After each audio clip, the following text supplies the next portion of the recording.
আজকের ভিডিওটা একটু স্পেশাল, কারণ আজ আমার চ্যানেলে 100 সাবস্ক্রাইবার ক্রস করেছে।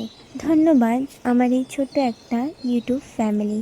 এভাবেই তোমরা আমার পাশে থাকবে, আর এমন নতুন নতুন রেসিপি আমি তোমাদের সাথে আগেও শেয়ার করতে থাকবো।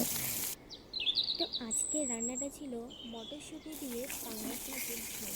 তো চলো রান্নাটা শুরু করে দিই। প্রথমে লবণ হলুদ দিয়ে পাঙাশ মাছটাকে ভালো করে মাখিয়ে কড়কড়ে করে ভেজে নিয়েছিলাম।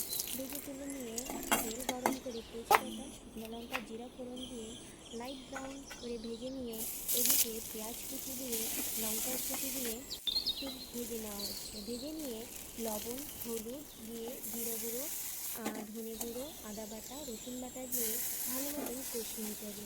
কষিয়ে নিয়ে একটুখানি জল দিয়ে আর একটুখানি 2-3 মিনিট কষিয়ে নিয়ে এদিকে টমেটো কুচি দিয়ে নাড়িয়ে নিতে হবে ভালো করে। কেটে রাখা আলু দিয়ে ভালো মতন নাড়িয়ে নিলাম। এরপরে ফ্রেশ পেঁয়াজকলি দিয়ে মটরশুঁটি দিয়ে ভালো মতন কিছুক্ষণ কষিয়ে নিতে হবে। কষিয়ে নেওয়া হয়ে গেলে পরিমাণ মতো জল দিয়ে নিয়ে একটু হালকা নাড়াচাড়া দিয়ে নিয়ে ভেজে রাখা মাছগুলো দিয়ে দিতে হবে। মাছগুলো দেওয়ার পর আবারও একটু হালকা নাড়াচাড়া দিয়ে দেবে। দিয়ে নিয়ে ওপর থেকে গরম মশলা গুঁড়ো আর ধনে পাতা কুচিয়ে দিয়ে নিয়ে নামিয়ে নিতে হবে। তারপরে তোমার রেডি হয়ে গেল গরম গরম ভাতের সাথে মটরশুঁটি দিয়ে পাঙাশ মাছের ঝোল। তো আমার এমন ভিডিও যদি ভালো লাগে অবশ্যই লাইক, সাবস্ক্রাইব, কমেন্ট করে জানাবে।